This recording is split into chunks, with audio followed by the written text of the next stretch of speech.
systems go. Clear for liftoff.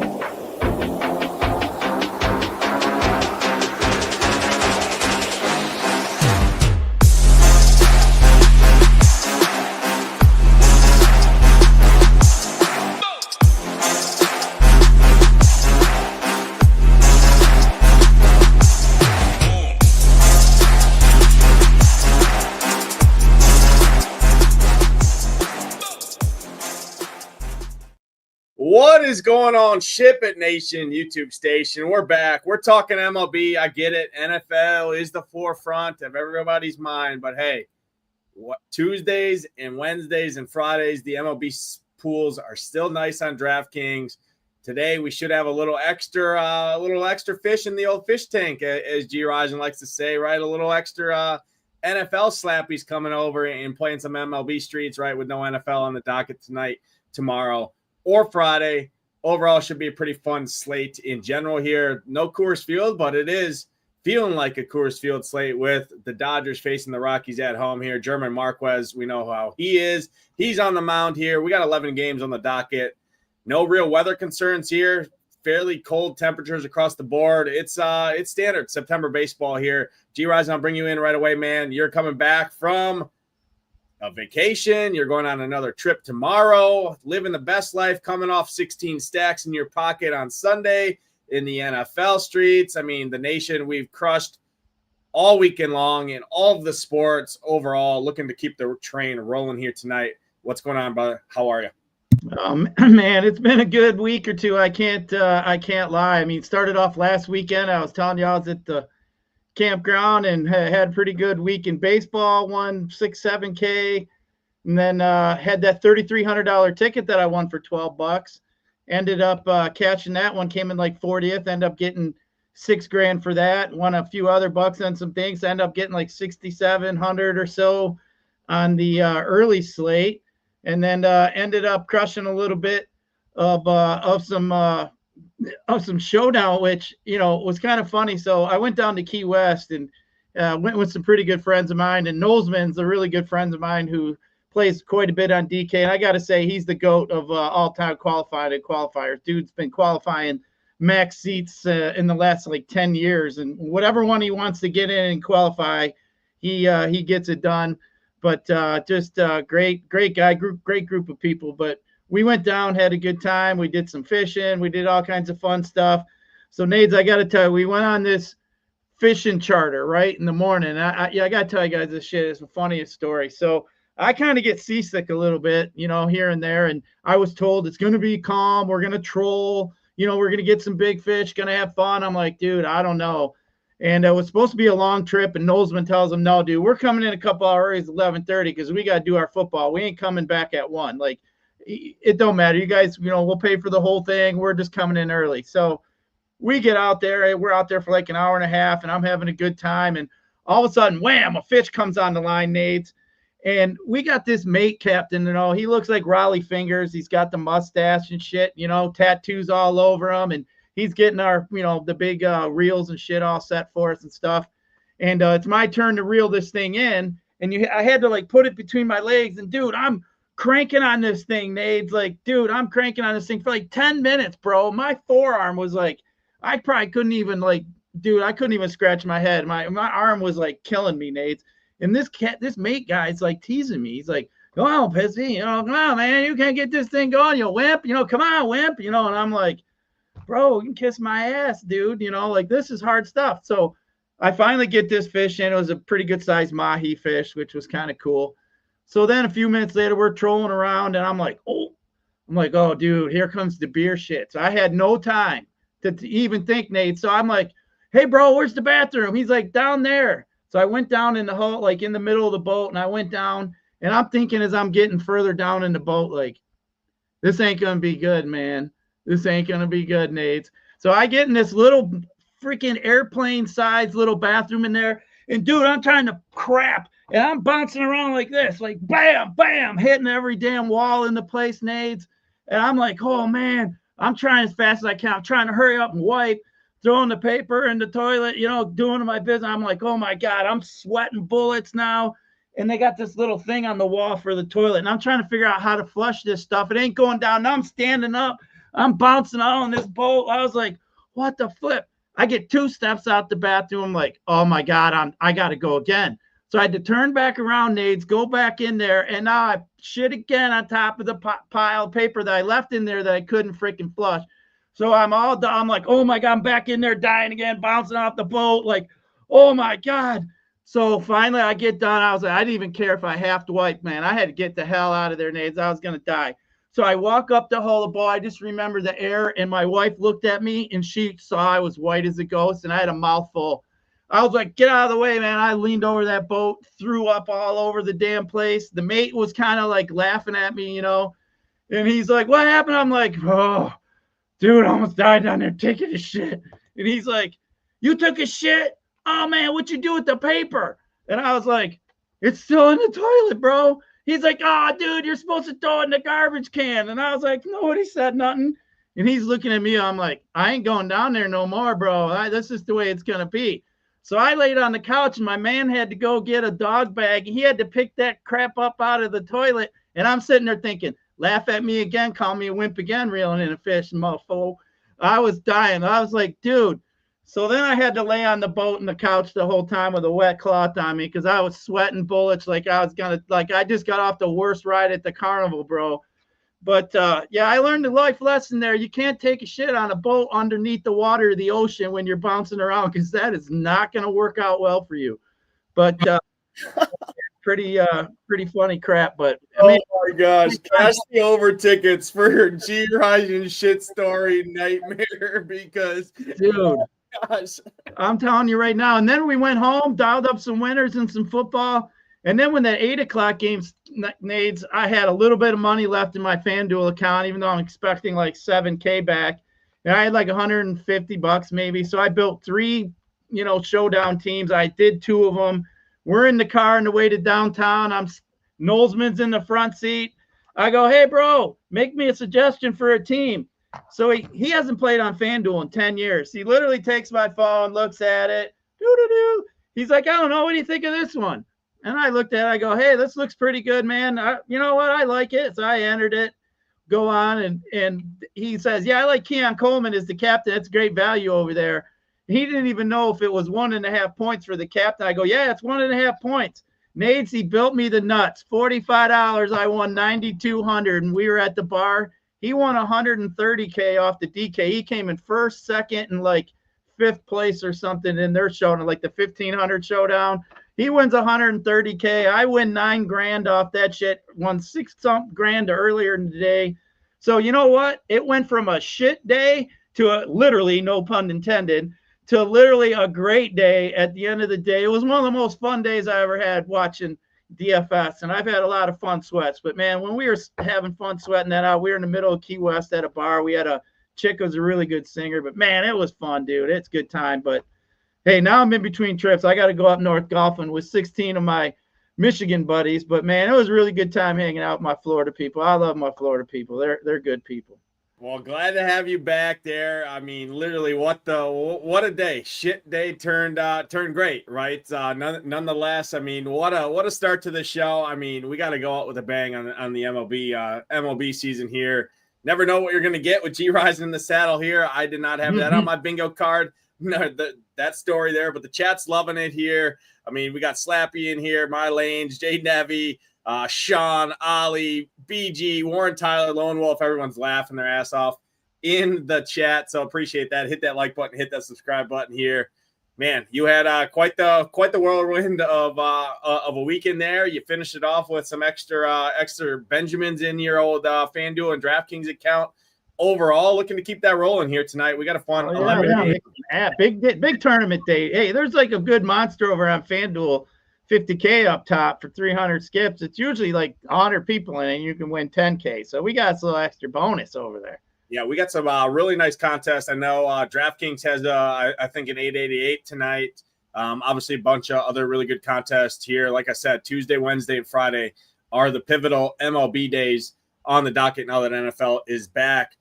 Tonight here, Gyiraszin, I'm going to throw it over to you. We're going to go pitching first, then we'll go game by game and talk hitting.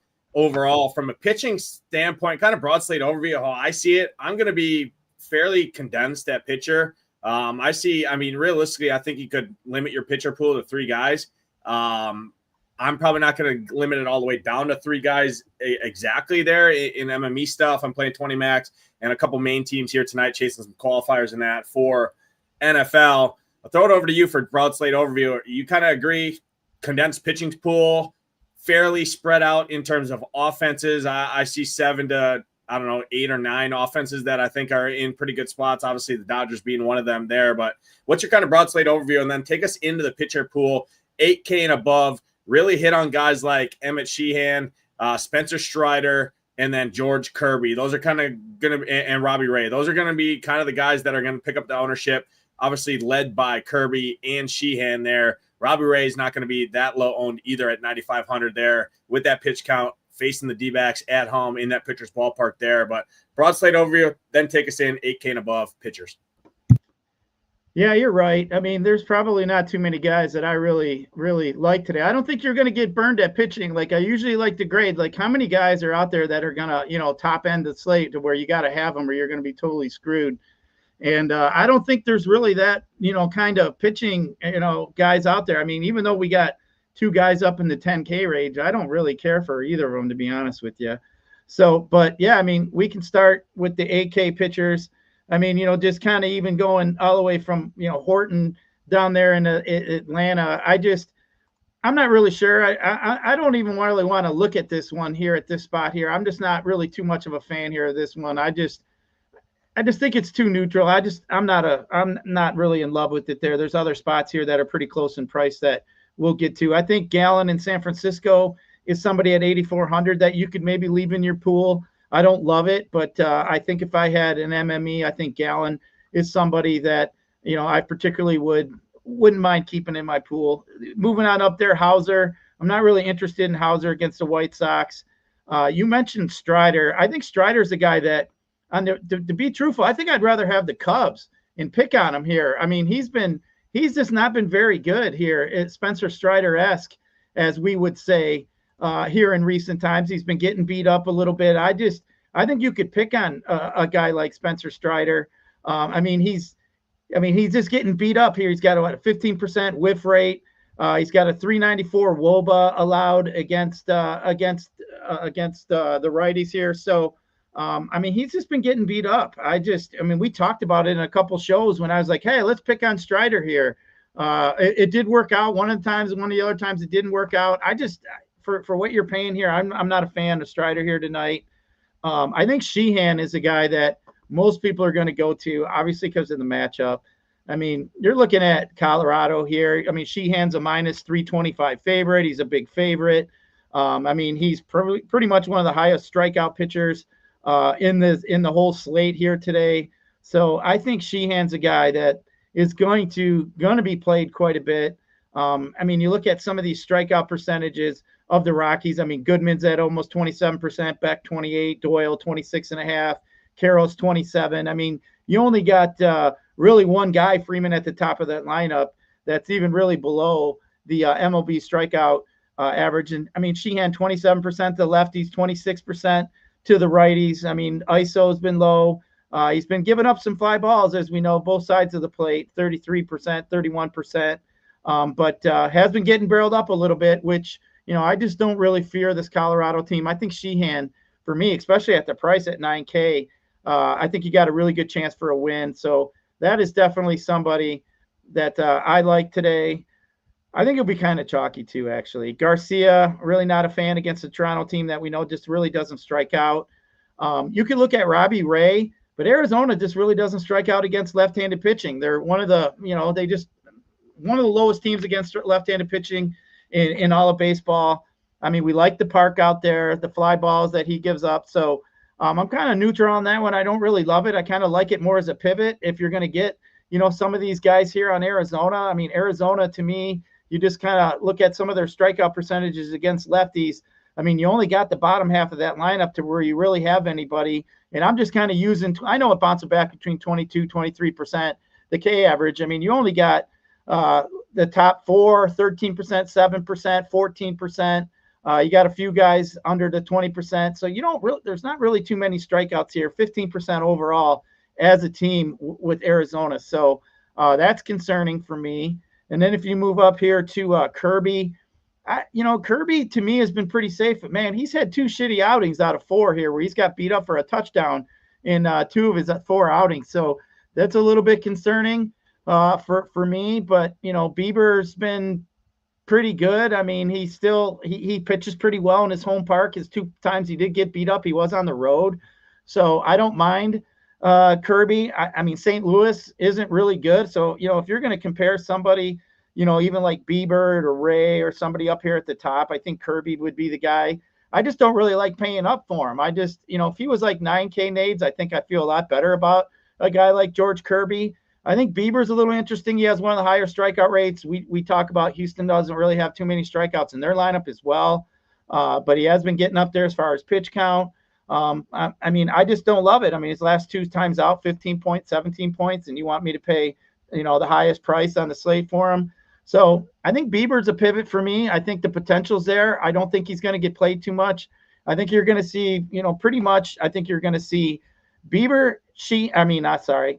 Sheehan, and then I think you're going to see Zeb Matthews, who we'll get to, who's below 8K against the Angels team, who we know we generally like, strikeout pitchers against that Angel team with all the strikeouts they got in that lineup. So I think Zebby Matthews is going to be in that tier of 3 nades that you're talking about. But everybody else below that, I think, is really risky. But for me, we'll just include Matthews in there. I think Matthews is definitely a guy that I have some interest in. And for me, I'd be real happy with playing Sheehan and Matthews and just move on over there on DK. I think that's what I do, basically. I mean, and over there on FanDuel, they're literally $100 apart. I think they're 89 and $9,000 or 88 and 8,900, something like that. So between the 2 of them, I mean, I might just build the same lineup and switch to 2 pitchers and see what ends up going on there and see which one does a little bit better. But yeah, I don't love pitching here tonight, Nades. I mean, I wish there was some better options down below where we could pick, like a 6,700 or 7K guy, but I don't really like anything really down below. It's all a bunch of trash, to be honest with you. I mean, I'm not playing Mize or anybody like that. So, I mean, pitching is just blah today. I think it's the day you just build the lineups you like. Other than the Dodgers, I think it's just going to be Dodger chalk. And I don't think it's going to be like yesterday. Yesterday, I mean, I was in the monster yesterday, and every but Dodger, pretty much the top 4 Dodgers were all 50%, 48, 40, 50% owned. I think there's enough offenses today that isn't going to be that high owned. I could see them all being in the mid 30s, but Dodgers definitely against Marquez, who absolutely, I mean, that dude might as well be teeing it up on a T-ball. That guy sucks ass. But yeah, I mean, pitching today, Nades, is, like we've seen before. I mean, but we got a pretty big slate. There just really isn't anything that I fear. Like, I don't fear any of these guys here today. So I'm more comfortable kind of keeping in the mid tier. And that's why I like Zebby Matthews and Sheehan tonight. Yeah, no, I'll start with I agree with a lot of what you say. I'm going to uncheck all the guys I'm not playing. I'm out on King. I'm out on Ray. I'm out on Garcia. I'm out on Strider. I'm out on Hauser. I think Gallon, you could leave him in there, but I'm not going to at that price point. I like guys cheaper than that if I'm going to take a stab there. So I'm out on Gallon, out on Horton, out on Warren, out on Leader, I'm out on all of these guys. My pitcher pool is going to look something like this right here. That's kind of what my pitching pool is going to look like. Bieber is a contrarian pivot at the top range. Nobody's going to click. If they're spending over 10K, they're going to George Kirby. Kirby got shellacked last week in his last start, right? 7 runs there. I don't think that's going to happen here. Again, I think Kirby in cash games is kind of your quote-unquote safest option there, right there with Sheehan. But for me, Sheehan's my SP1, Zebby Matthews my SP2. Then it's going to be Kirby, and then Bieber, and then Patrick. I think Patrick's interesting at 7K. This dude would be probably a second or third arm in a lot of these pitching staffs across the organization or across the MLB. And it's just Milwaukee has a really deep pitching staff. They're all really good, obviously, with the rookies, and then guys like Quintana and that are having a good season. So for me, above 8K, I'm in on Sheehan, Kirby, Bieber. Below 8K, it's Zebby and Patrick. These are kind of the 5 pitchers that I'm going in on. Even in MME, I'm taking a shot on these 5, and just that way I can get overweight on all of them. Again, Bieber's not going to be very owned. Patrick's not going to be that owned either. The other guys, I can easily get overweight on them. Single entry, 3-max stuff. My favorite combo is going to be Sheehan, Zebby Matthews. It's going to be a popular combo, but I don't care. If you just pivot off the Dodgers with that combo, you're different right there alone. So playing Sheehan and Zebby, pivoting to a team like the Cubs at similar price points as the Dodgers or something like that is kind of the approach I'm taking. This is going to be my pitching pool tonight. These 5 guys, I'm in lockstep with you. I think you could throw other guys in there. I'm going to try and simplify it as much as I can here tonight. I'm in on these guys. I like Sheehan. I like Patrick. I see some talks about Jack Leader. Jack Leader's been really good. I just struggle. I know Brewers got shut out last night here, 2-0. The Texas, I forget, Lats or the started with an L, pitched last night, shut the Brewers out. The roof is going to be open here tonight in Texas, which does help that ballpark a little bit from what it typically is, where it's very pitcher friendly there. But I look at Leader, and I just think that the Brewers are patient enough offense that they could give Leader some struggles here in general. And at his price points up there, I'd much rather just spend down and play a guy like Zebby or Patrick or something like that. So that's kind of the reason I'm out there. Hauser, I don't really want to mess with Hauser. There's going to be too many lefties in that lineup, I think, for the White Sox to mess with there overall. So that's kind of my pitching pool. Any additional takes from pitcher from you, Gyiraszin? Are you kind of in lockstep? Similar pitcher pool there. Bieber is a pivot off of Kirby in the top tier. And I actually think in tournaments, I actually prefer Bieber to Kirby just because I don't know what the realistic ceiling is of a George Kirby. Bieber, I at least know, does have a ceiling. You look at the Astros, they have slipped over the last 30 days against right-handed pitching as well in terms of weighted runs created plus and all the metrics there.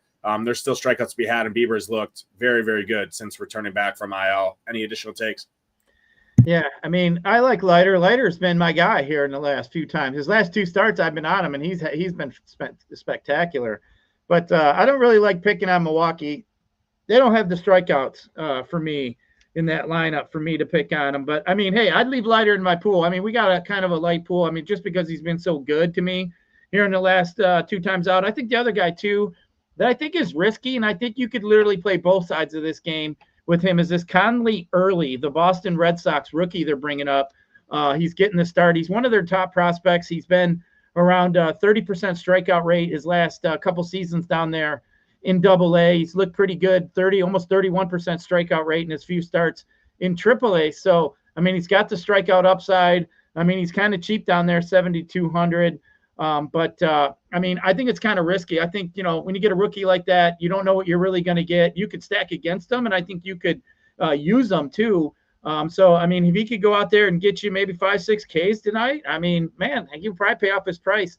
They're at 7,200 against an A's team. So I don't mind that. I just don't like the park, all that other stuff. But, I mean, I think he's worth talking about at least and leaving him in the conversation, especially, just how good he's been in Double-A and Triple-A. So, I mean, 30% strikeout pitcher, let's just say he's, mid 25, 27%. He'd be the highest strikeout arm on the slate above, the guys up at the top. So I don't think Early's a guy that I discount either. But, yeah, I mean, pitching today is it don't really do nothing for me. Yeah, in terms of K-prop, Zach Gallen and Leader are sitting at 4.5, juice to the over there. You look at the other guys on the slate, Sheehan, 6.5 juice to the over, best on the slate. Kirby, 5.5 juice to the over heavily, right there with Sheehan, best on the slate. Zebby, 6.5 juice to the under slightly there. Will Warren, 5.5, basically pick them slightly juice to the under there. So Gallen and Leader would be fine, I guess, in that mid tier there. I'm just trying to condense as much because I want to spread a little bit more at offense overall. So that's kind of the reason I'm in on more of a condensed pool. I'd rather play Chad Patrick, who's got a 4.5K prop there too, juice to the over in some places there. So that's kind of my take there. I'm out on the rookie, by far and away the best hitting conditions on the slate out there. I get it, his strikeout stuff and all of that.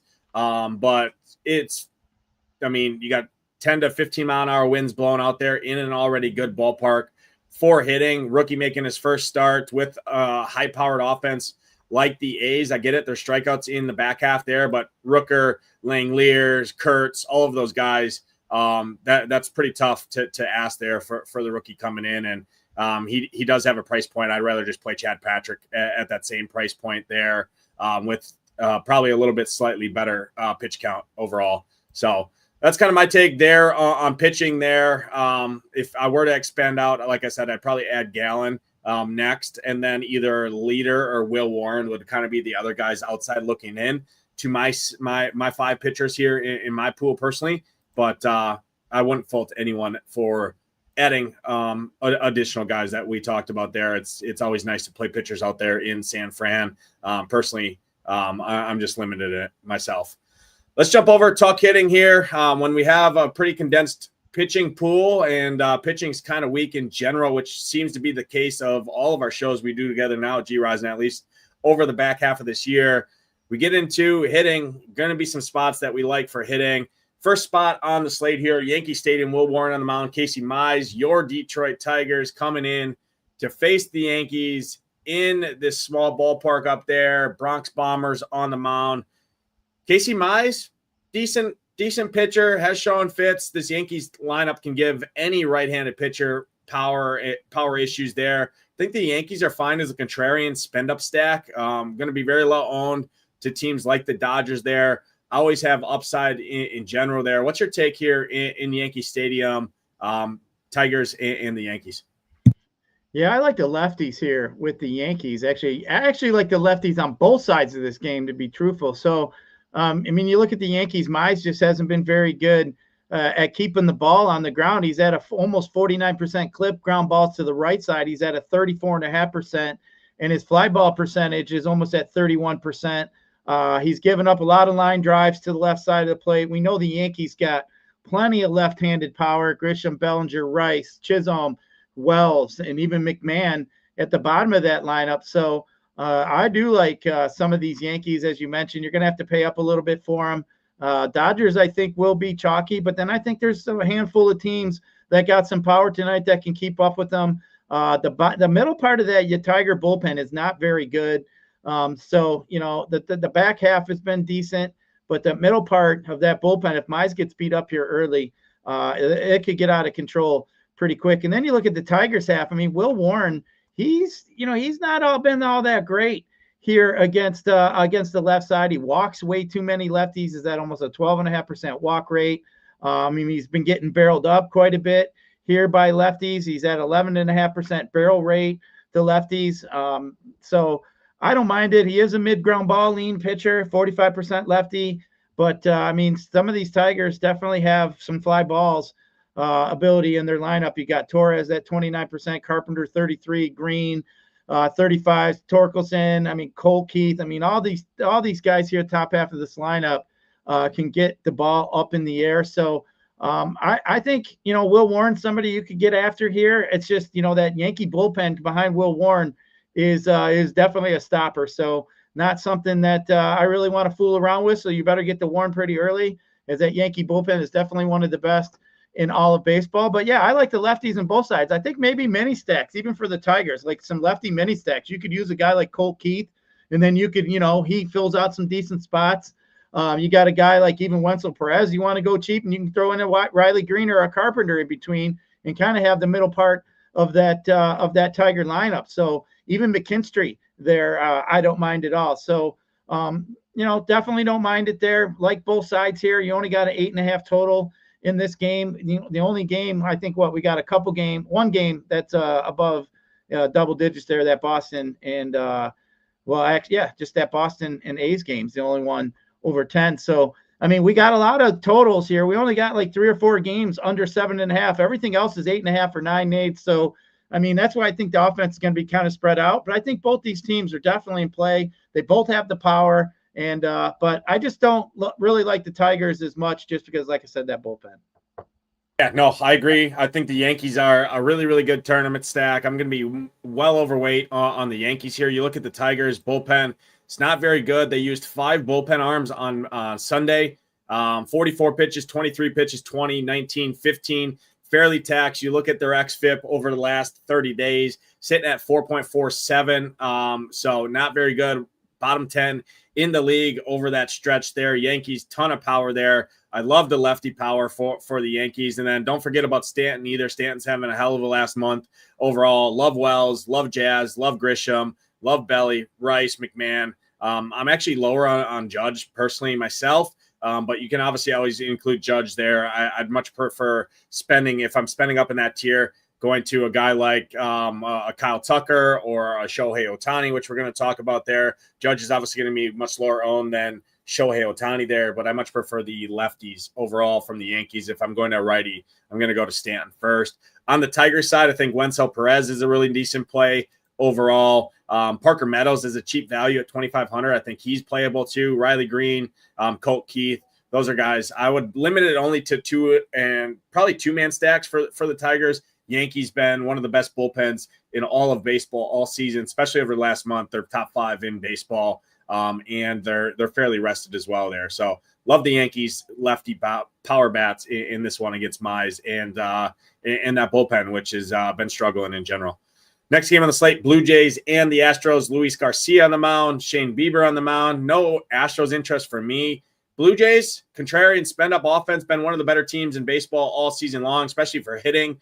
Don't hit a ton of home runs there, but guys like Vlad, Springer, Varsho have been hitting home runs. Then you got guys like Barger and Ernie Clement that are cheap. Laperfido in there at 2K flat. Jimenez fills a nice position at a weak second base position at a good price point there. I think the Blue Jays are fairly interesting overall. Houston, decent bullpen in general, but they kind of slipped over the last month or so. They're sitting middle to bottom half of the league, sitting right around 12th in terms of xFIP overall. They are rested, so that does scare me a little bit there. But I think Blue Jays are fairly interesting. They do fit the script as one of the teams I have some interest in overall, just because they're good offense. They're top 10 in OPS against right-hand pitching this season, especially over the last month. What do you see here in Toronto? I mean, shit, the Blue Jays the last 15 days have the second highest OPS in all of baseball behind, go believe it, the San Francisco Giants. But, I mean, yeah, I like the lefties here against Garcia. I mean, Garcia just came back off the IL, looked pretty good, had a pretty good start. But, from what I remember Luis Garcia, he's just more of a heavy fly ball. I mean, he gives up a lot of power to lefties. I mean, I don't really love the lefty power that you see here with the Toronto, but I mean, I think Barger's interesting. I think Dalton Varsho, who's been pretty hot, and Varsho's got almost a little bit high as a 38% fly ball rate. So, I mean, you got a fly ball pitcher, you got a guy who's got a pretty high fly ball rate like Varsho. I definitely like his chances to hit a home run tonight, as he should be able to get the ball up in the air. So Varsho for me would be a guy that I look at. He's one of my favorite one-offs actually too. So Barger, I think, is interesting. Luke's, I mean, you'll be up there at the top of the lineup. He doesn't really get the ball up in the air that much, 23%, but it'd be a cheaper outfielder. But, I mean, hey, if you wanted to full stack these guys, you could always use Vladimir, Guerrero, obviously Springer. So, I mean, I do like the stack here of the Blue Jays. So, I mean, they might be not in my top 5. They may be right around my 5 or so. But I think the Blue Jays definitely in play.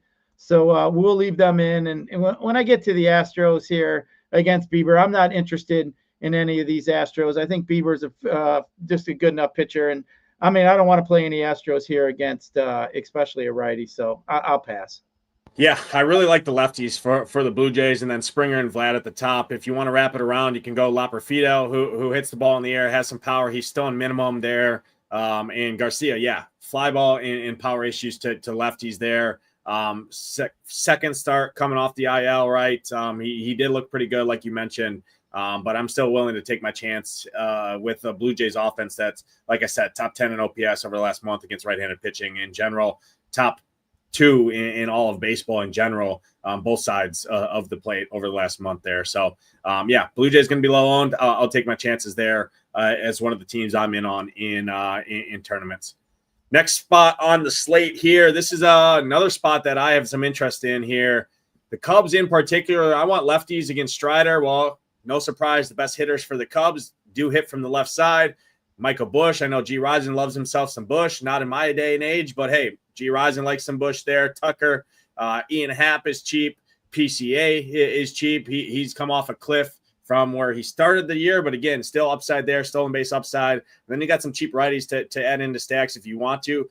Prefer it more kind of as a mini stack, just with the lefties mainly for the Cubs. I would include all 4 lefties.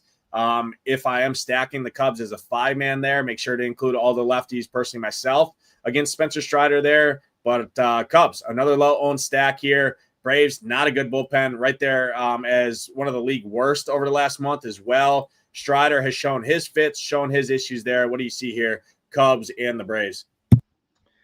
Yeah, I mean, I don't mind the idea of using the Cubs here and attacking a good pitcher like Spencer Strider. I just wish we'd get a little bit more leverage and him be a little bit more chalky. That would be more fun. That would be the fun thing to do. But yeah, I mean, I love picking on guys on Strider here. I mean, he does throw his fastball quite a bit. He's been getting beat up quite a bit too. So, they know what Spencer Strider's bringing to the table. And I definitely like these lefties. I mean, PCA, I think Tucker, these guys here definitely can get after the fastball. So for me, I think the Cubs are somebody that I'd be looking at. You look at some of these, the fly ball percentages. I mean, Strider, 28% fly ball, to almost 30% to righties. His ground ball percentage is 41%, 38. So, guys that are going to get the ball up in the air. The Cubbies as a team definitely get the ball up. I mean, Bush, yeah, we like Bush. 39% for Bush. I mean, that's pretty high. PCA, it's almost at 35. Suzuki, Happ. I mean, definitely some power. You can even go down to Willie Castro there. So definitely like some of these lefties here. I think the Cubs are a stack that I think you can get after these Braves. I think you can get after Strider. He's got beaten up here a few starts. So definitely like the discount you would normally get on somebody like the Cubs. If it wasn't Spencer Strider and you changed his name and you just left the same numbers and his name was the Cubbies would probably be pretty chalky, but they're going to stay away because it's Strider. But if you just looked at the numbers, I think the Cubbies would be higher owned than they are. So I think the Cubbies are definitely interesting. Yeah, I'm not seeing Tucker in the projected lineup there. If he's in there, it obviously increases the stack in general there. But yeah, you look at Strider, 9% strikeout rate over the last month, 316 ISO allowed with a fly ball rate approaching 30%. I'll take my chances with guys like Castro, Bush, Swanson, PCA, Shaw, Suzuki, Kelly, Happ. They all hit the ball in the air. They all hit for power. They're cheap. Bad bullpen behind Strider, like I talked about there. I think the Cubs are really, really interesting. You look at the Atlanta bullpen over the last month, 4.98 xFIP. That's worse than Miami. That's worse than Colorado. That's worse than any other team in all of baseball there. So give me the Cubs in this one for sure. Next spot on the slate, Rays and the White Sox here. I don't love this spot much from a hitting perspective. I guess you could look at the Rays in general. Just Gomez, huge strikeout potential arm, but gets very, very wild at time, can walk guys anytime you have a pitcher that, brings strikeout upside, but can get wild like Gomez can with his almost 12% walk rate over the last month. You have some upside there. I don't love it as a full stack, but Caminero, the Lau and Lowe, I think are fine. Yandy Diaz, Carson Williams are fine. I really want the guys that just don't strike out for the Rays. So those would be Mangum, Simpson, Diaz, Fiducia, and Caminero overall. But what do you see here? I'm not as high on the Rays as I am on some of these other teams, but I know the chat was talking about the Rays. Discord was talking about the Rays. What do you see here with Tampa Bay side? I mean, the White Sox bullpen isn't all that good, but Gomez, I think what everybody's looking at is he's like 13% walk percentage to both sides. He gives up a 190 ISO, 358 WOBA to the left side. He's got a low ground ball rate to the left side, high fly ball rate. He's been getting barreled up 12.5% to both sides of the plate. So I think that's what pretty much everybody's looking at here. So I don't mind it. It just isn't at the top of my list. But both Lau's, Caminero, I think are definitely interesting. Lau, Low, whatever they are, Low, Lau, Low, whatever. But I think they're definitely play. I just don't like the bottom half of that lineup really. I mean, you get down there to Mangum, Palacios, Williams, Fiducia. I just don't like the top half. So I think I wouldn't mind it as a mini.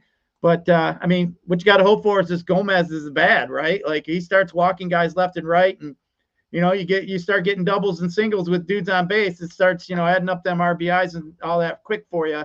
So I think that's why I would kind of leave Tampa in my pool. I just would have them. They're just not one of my favorites. Yeah, White Sox bullpen isn't great, but it's not horrible by any means. They're kind of middle of the road over the last month there. Fairly rested at bat. Highest pitch count is 29. Hasn't pitched since Saturday though, so Gonzalez should be ready. The rest of the guys should be available as well there. So Rays are fine. Don't love them as a stack. I like other teams more in general. Next game on the slate, Globe Life Field, Brewers, Rangers. Rangers won 2-0 last night. Chad Patrick on the mound, Jack Leader. Leader's been really good. Patrick's been really, really good all season. Just, again, struggling to find time to start for this program here. Roof is going to be open, which does help the bats compared to what it normally is here. Low on Brewers always have upside in general. You look at the last 30 days, Terang, Yelich, Contreras, Churio, Collins, Durbin, Frelick. They all really, really good. They don't strike out at all. 17% strikeout rate as a team, 228 ISO, a walk percentage over 10% as well, which is nice. You know, when they get on base, they will steal bases. I think the Brewers, not just because I'm a Brewers fan, but just metrics-wise and numbers-wise, nobody's going to play this team. They're fairly cheap to stack up in general. I don't hate it. Texas bullpen, decent. Leader's been good. This is kind of a boom bust spot with the roof being open. I give a slight edge to some of these Brewers hitters in general, but what do you see here? Yeah, I mean, Leiter's been so good here in recent times to where I'm not a fan of that. Actually, this game here, I don't really have any interest in any offense. I respect both pitching side. I think it's going to be a lower scoring game. So, yeah, I would just kind of just leave it be. I just don't think you really have too much upside with the bats. But, yeah, there's just way better options on this one. No, can't fault anyone for doing that there. Brewers not one of my top 5 or 6. They probably maybe I get a slosh of them in my MME formats, but outside of that, they're not like a main team or anything like that for myself. Personally, head to the next game, though, definitely a spot we need to talk about. Twins are going to get played. Angels are going to get played here. One of the better game environments on the slate from a hitting perspective here, from a weather perspective as well. Temperatures in the mid-70s here with 7 to 12 mile an hour winds that I'm seeing blown straight out to center field in a really good ballpark for hitting. Kyle Hendricks on the mound, the gift that keeps on giving. I have no Angels interest against Debbie Matthews personally myself. You could always home run hunt if you wanted to. I'm just not doing it. But the Twins do seem pretty intriguing overall. I think the Twins are going to be the chalk value stack to pair with the Dodgers and the Red Sox, which we're going to talk about there. But I still think the Twins are a good play here. Angels bullpen, not good. Kyle Hendricks, not any good. Doesn't get any swing and misses. Doesn't usually get blown up too often. But again, that Angels bullpen is one of the league worst behind him. What do you see here? Twins and the Angels. Yeah, the Twins are definitely going to be interesting here tonight. I mean, I think you're definitely going to have to keep the Twins in mind. And I mean, the last 15 days, you look at, I mean, Twins are in the top 10 of all of OPS, a 781 sitting in 8th. Got 18 homers in that span, been hitting 265 as a team. So, you know, that checks the mark. You know, they're out there. And we checked the mark of a shitty bullpen behind Kyle Hendricks. I mean, we love picking on that Angel bullpen. So that is something else here that I do like. Hendricks has just been bad. I think the only thing I'd lay caution, I mean, I do like some of the lefties, but Hendricks has actually been a little bit reverse splitsy. The righties have been actually getting him a little bit better. His ISO against righty, 224 to 158 to the lefty, 363 WOBA to 306.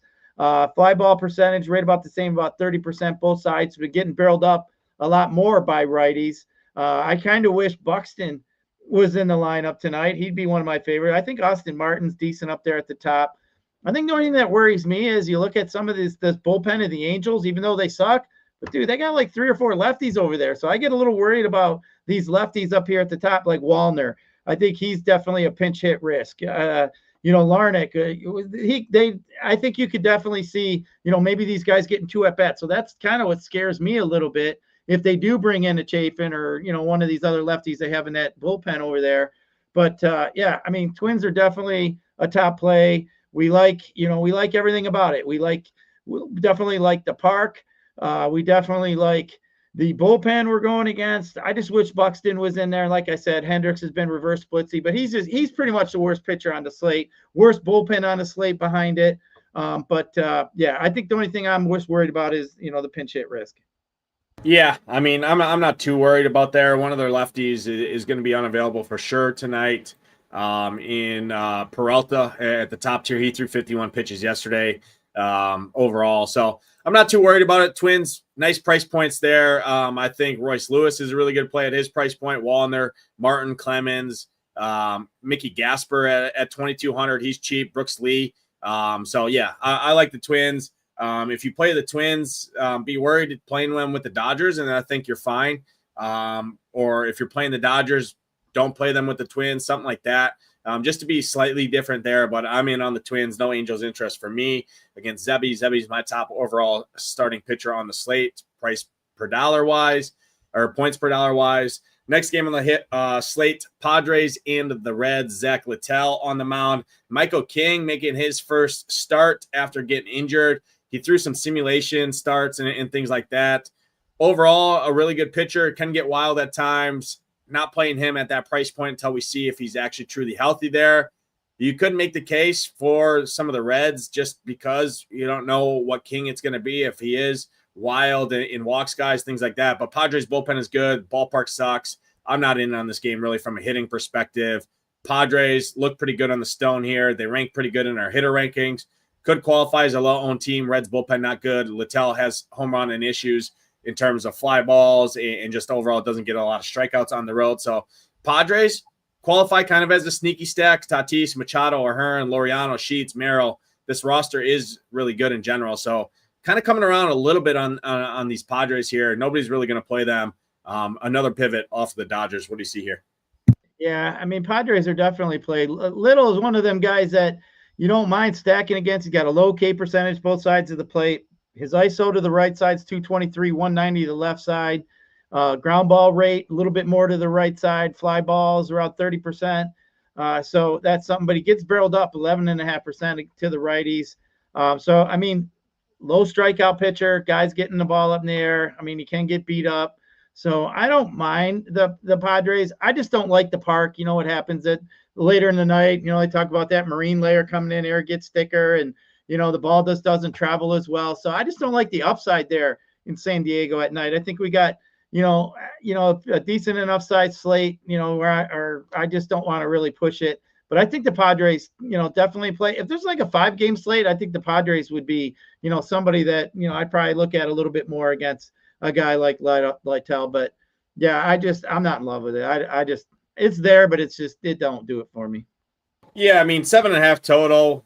Most of that is on the Padres side. I will say that. You look at Littell last 30 days, 17% K rate, gives up a ton of power to righties. 322 ISO allowed with a fly ball rate of 32%. I'll take my chances with guys like Tatis, Laureano, Machado that are all going to be pretty low owned there. Prefer it probably more as a mini stack there, but I do think they are 5-stack viable just with that Reds bullpen behind them. Not very good in general there. And again, their spots. I'm looking for pivots off of the Dodgers. Obviously, Dodgers are in a great spot. Everybody knows that. Projections say that. In my dry run, I was getting somewhere of 60 to 70% Shohei Ohtani. So that just tells you right there. And most common, it was paired with the Twins overall. So looking for some pivots off of the Dodgers. Next team that people are going to go to is the Red Sox. So Padres, I think, fit that build with teams like the Cubs, teams like the Blue Jays, and the Yankees. Some of these high-powered offenses that can get the job done despite the ballpark there. Next game on the slate, Cardinals and the Mariners. George Kirby on the mound, Matthew Liberatore on the mound. Liberatore coming off a really nice start. If my memory remembers correctly, George Kirby, one of my top pitchers on the slate in general, one of everybody's top pitchers on the slate.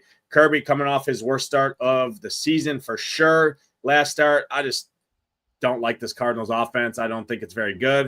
If you wanted to play a Nootbaar, a Burleson, or a Contreras at their price points against Kirby, you could. Home run hunting isn't the worst thing in this ballpark, but I don't love full stacking in this ballpark. Mini stacks only for me in this one.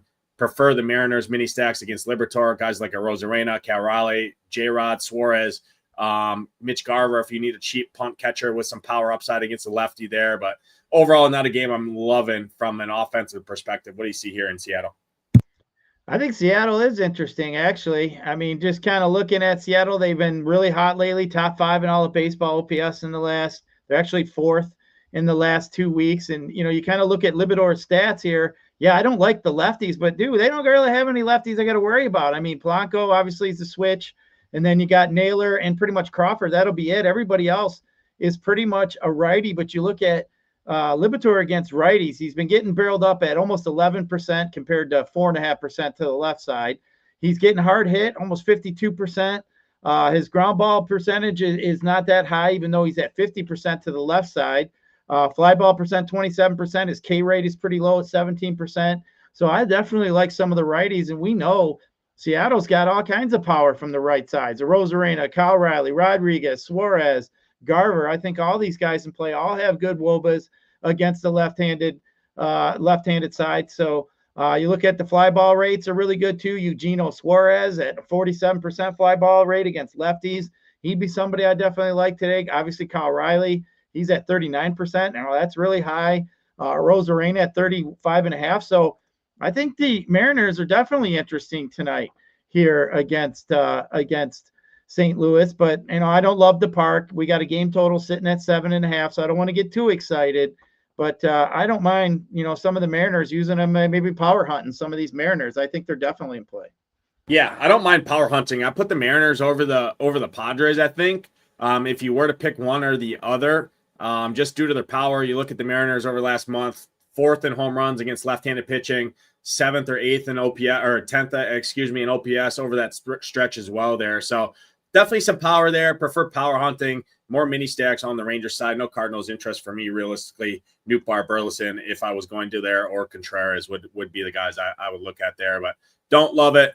Next game on the slate, Giants and the Diamondbacks. Another game I have no interest in. Didn't really want to play Robbie Ray just because I don't think he has the upside at that price point with guys around him. Zach Gallen, I think, was playable. He was just outside my pitcher pool because I'm trying to condense down at pitcher, but 150 max, I definitely would probably include Gallen for sure in the pool. Robbie Ray going to pick up a little ownership. We have him projected in the mid-20s overall. Saber has him right there too. D-backs, you do get some leverage there against Robbie Ray. We know what happens. Robbie Ray can always get wild. You can definitely steal bases on Robbie Ray. So Perdomo, Carroll, Marte, Blaze Alexander, some of these stolen base guys for the D-backs have some added bonus there, but don't love the ballpark. Giants got a good build plan behind Robbie Ray. Robbie Ray, one of the better pitchers overall in terms of real-life pitching on this slate. So another game I don't love from an offensive perspective, one of the lower totals on the board. What do you see here? Yeah, I like both pitchers. I hate the park, so really no reason to be pressing any bets in this one. Yeah, no, just I would say just the stolen base guys for me would be fine as kind of a mini stack. Carroll, Perdomo and Marte being the kind of the main guys there. Vargas, if you need a cheap punt at second base, third base, that hey, if he gets walked, he could steal second, right? Be 7 to 8 points right there at 3K. That could be enough. Dual position eligibility there. So don't hate some Vargas there, even lefty overall as a value guy. The last two games on the slate going to be good ones to talk about here. Best hitting environment on the slate here is in Sacramento. No surprise by any stretch of the imagination. One of the best parks in all of baseball this season. I think in the long term, this will potentially even rival Coors is right there as kind of a 1A, 1B. Once we get more metrics in here, obviously they're not going to play here forever overall, but right now it's been really good in general. Tonight, temperatures in the 70s, low 70s, 12 to 10 plus mile an hour winds, I'll call it, pretty much the entire duration of this game, blowing straight out to center field.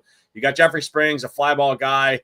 Don't love the Red Sox typically against lefties, but Jeffrey Springs gives up fly balls. Red Sox are going to be the next most popular team, if not the most popular team, right there contending with the Dodgers just due to these salaries. You got cheap guys to be able to stack up here. Guys like Nick Sogard, Narvaez, Nick Eaton, if he's in there, Trevor Story, Romy Gonzalez, Rob Refschneider. They're very, very affordable to stack up. That's why I think they might come above the Dodgers in terms of overall ownership, just because it's easier to afford them as a stack and spend up at pitcher. Play guys like Emmett Sheehan up at the top tier, but hard to argue this Red Sox stack in general. Not super interested in the A's, but again, I always like flipping the script. Exact same hitting conditions here. I get it. It's a rookie making his debut for the Red Sox. Huge strikeout potential in the minors. That doesn't always translate over to the majors. And he's pitching in this ballpark. I think both sides of this game are interesting from a stack perspective. Going to get the A's much lower owned than the Boston side of this game. What do you see here?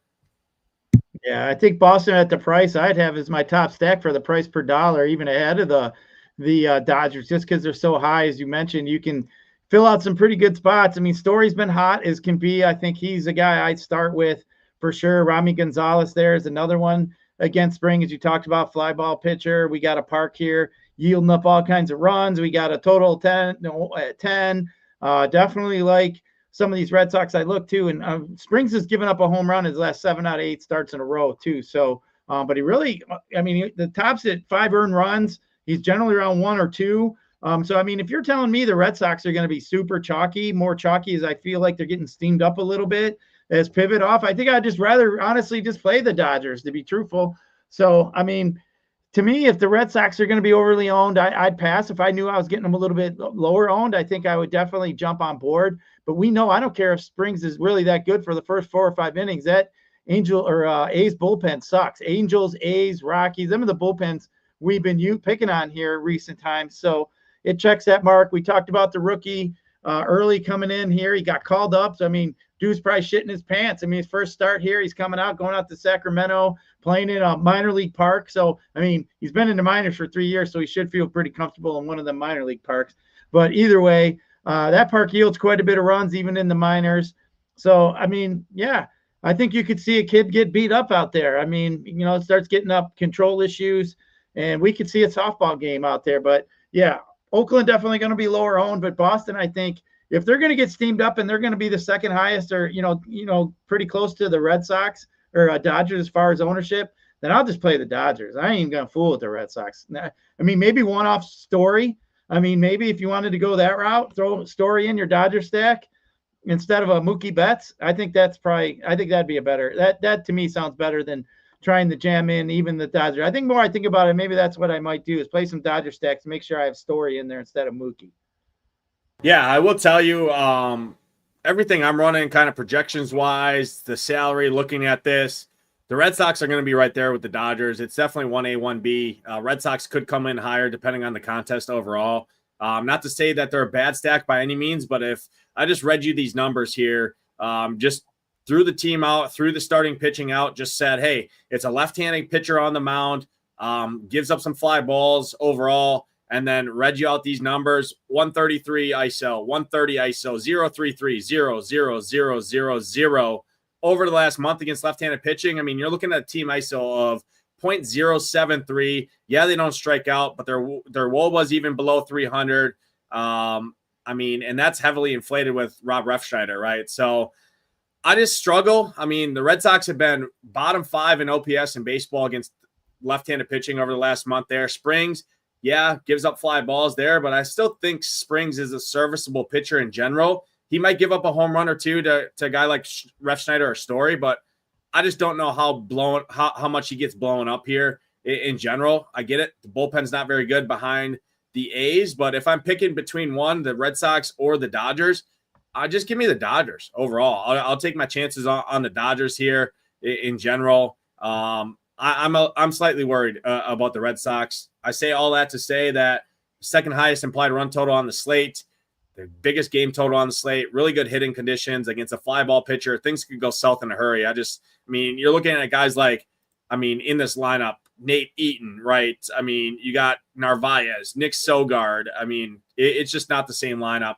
as like the Dodgers lineup is overall. So have more interest, actually, I think, slightly in tournaments here with the A's. I mean, you look at the A's against left-handed pitching over the last month. Colby Thomas, smashing. Langeliers, smashing. Soderstrom, even lefty-lefty, smashing. Butler, lefty-lefty. It doesn't matter, smashing. Brent Rooker, smashes.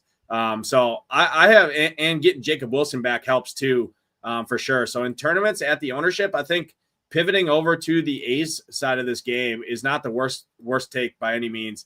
And I think you have some upside here for sure. Red Sox bullpen isn't all of that great. It's not like the A's, but again, it's not like the Yankees bullpen by any means for the Red Sox there. So good game, slightly under on Boston overall. Over on the A's side of it is kind of how I see it. Takes us to the last game of the slate here. The talking point: Dodgers going to be owned.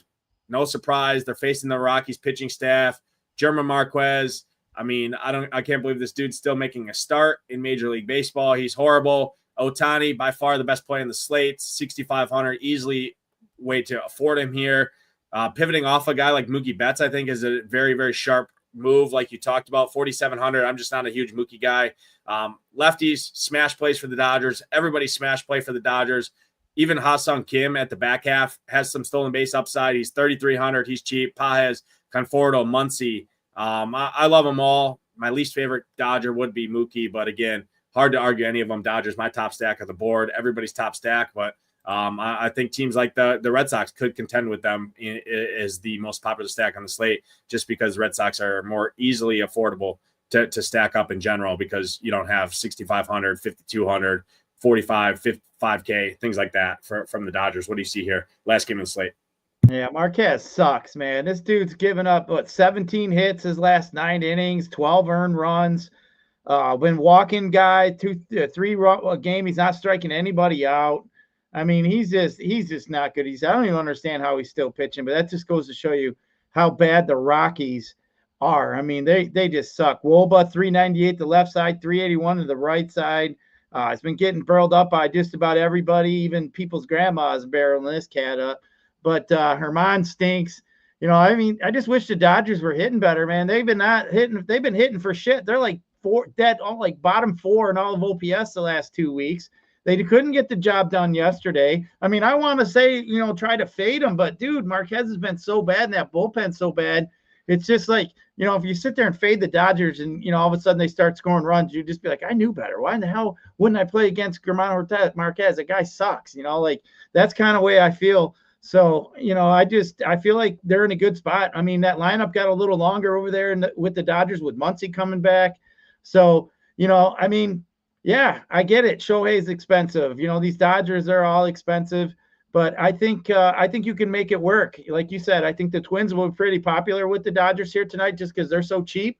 But I think the Dodgers are obviously going to be higher owned. But if I had to choose between the Dodgers and Red Sox, I think those are 1-2 stacks. But I mean, I'd just probably play more Dodgers and even play a shit-ass bottom lineup as that we see over there with Boston.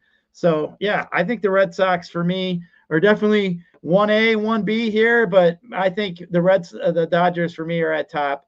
And, I mean, I don't even mind the stack without Shohei if you don't want to go that route. So, but there's plenty of bats to be had here.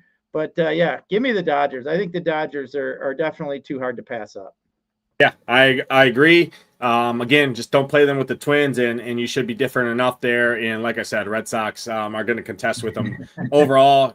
Get it? Dodgers aren't great in OPS, but they're 7th in baseball against right-handed pitching in terms of home runs over that span. 718 ISO or 718 OPS, which again, like I said, isn't great by any means, but they hit home runs. Home runs matter in terms of DFS. I'll take my chances. I don't care if the Dodgers score 5 runs. If it's 5 home runs and I have a 5-man stack, I pick off 2, whatever. I'll take my chances there. Give me the Dodgers. Marquez is just atrocious there. So that's all 11 games there. Time for the closing part of the show, right? Let's do top 2 pitchers and then a sneakier pitcher. Same thing with stacks. Your top 2 stacks, a sneakier stack, and then a home run call. And you got to give your boat dump head banging play of the day. Yeah, I mean, I like Sheehan and Zebby Matthews. If I was over there on DK, I actually like them on FanDuel. I said they're basically $100 apart. So those would be my 2 favorite pitchers as far as stacks go. Dodgers stand out, Red Sox stand out to me. I think Minnesota stands out, and then I think the Yankees too against Casey Mize is. I mean, Yankees Dodgers stack. Just the power alone, in that 2 lineups there, I think is something I'd definitely be looking at. And then the boat dump play, I think for me if you want to play somebody makes you feel uncomfortable that could win you a tournament, I think it'd be that Conley early pitcher for the Red Sox. I mean, we're looking at a 30% pitcher. He's going to be low owned. He could get you some strikeouts. I think he has upside, but it's scary. As Nate said, great hitting conditions. But you want an uncomfortable play that could sneak up on you. I think he has the capability of possibly doing that. We talked about home run calls. I definitely like Dalton Varsho. I think he's somebody that I'd be betting on tonight. I might even throw a little parlay in with some Dalton Varsho. I think he's somebody that I'm looking at. And then I'm going to throw a surpriser out there, and I think I am going to say Eugenio Suarez is going to hit a home run tonight against Matt Libator. As we talked about his fly ball capabilities on both sides, him giving them up and him, Eugenio hitting them. I think those would be my two guys I'd lean on to hit home runs tonight. But, hey, good times out there in DFS land. Glad I could make you all laugh with that story. I kind of figured you would. But, hey, only something like that shit would happen to me. Only that shit happens to me, Nades. But you know what? It was still a good time. If somebody told me I had to go do it again, I'd get on the boat and catch that fish again. Great times out there. But, hey, let's keep the hot streak rolling, man. Let's win some more cash tonight, Nades. You know, we got a good tournament here tonight. Obviously, football's here. We've all been hot here at SHIPIT Nation. But, man, what a great time. Favorite time of the year. Sweatshirt and short weather. And we got some great sports. And like Nate said, I'm sorry y'all gonna miss me the next 2 days because I'm going up north to golf with the boys and have some fun and hack up the course a little bit and have some beers and have some high noon safety meetings and all that fun stuff. But yeah, good times, Nate.